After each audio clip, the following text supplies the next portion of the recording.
Hi, I'm Julia Estelle. I'm Sharifa Danish from the movie Darah, and you're watching Razor TV.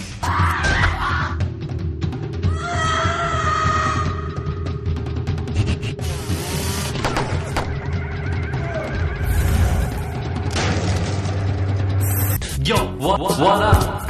It's Razor Pop. Recently, Singapore films have been getting more and more violent. Last month, Blood Ties shocked audience with its blood and gore.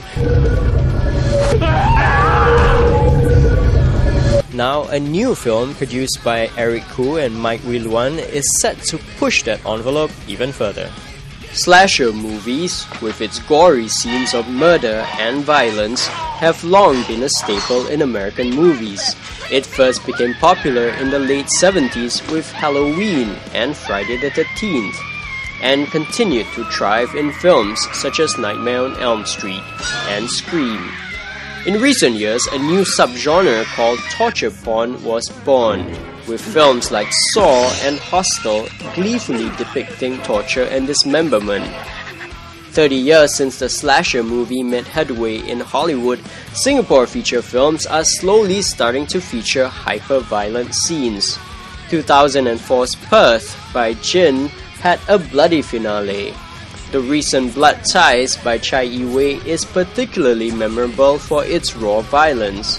And now Darah, the new Indonesian slasher film produced by Singapore filmmakers Eric Khoo, James Toh and Mike Wilwan, also boasts plenty of blood and gore. But are Singaporean filmmakers simply importing an American genre into Asian cinema? And how will Singapore and Indonesian audiences take to Darah? What would you say to possible criticism that you're trying to export essentially a Western genre into the Asian market?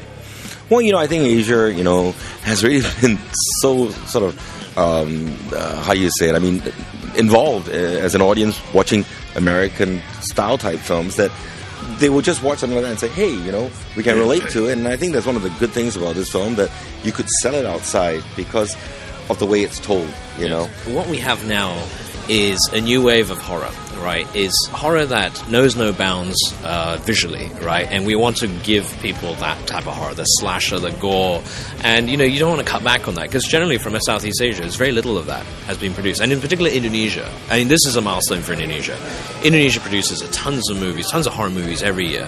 Very little of them travel outside. And we're very happy that, this has got the international recognition it deserves. Torture porn was very big, but about 2-3 years ago, but that seemed to have waned a little bit. It's always big, don't worry. It's always big. Always big. Though the film is produced by a Singapore company, it was written and directed by Indonesia's Mo brothers and stars attractive Indonesian actors, models and VJs. According to them, Indonesia has never produced a slasher film, and this would be a first. How do you think the audience in Indonesia will take to that level of violence?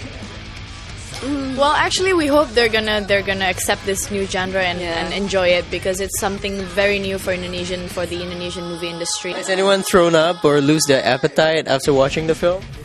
Because I know some of the reporters did. They couldn't eat after watching it. Really? Yeah, one of my friends, No, not for me. I don't know, no. You've got cool friends. I've got cool friends.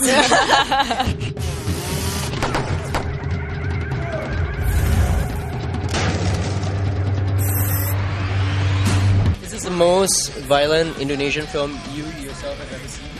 Well, I would say so, yeah. I would say so, yeah. Yeah.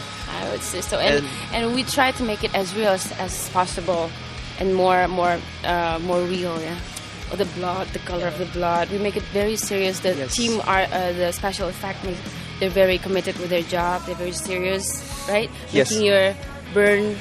Do you reckon it's going to be controversial? I think so, Actually, yeah. I think so. Yeah. In the next clip, we get up close and personal with the leading ladies of Darah.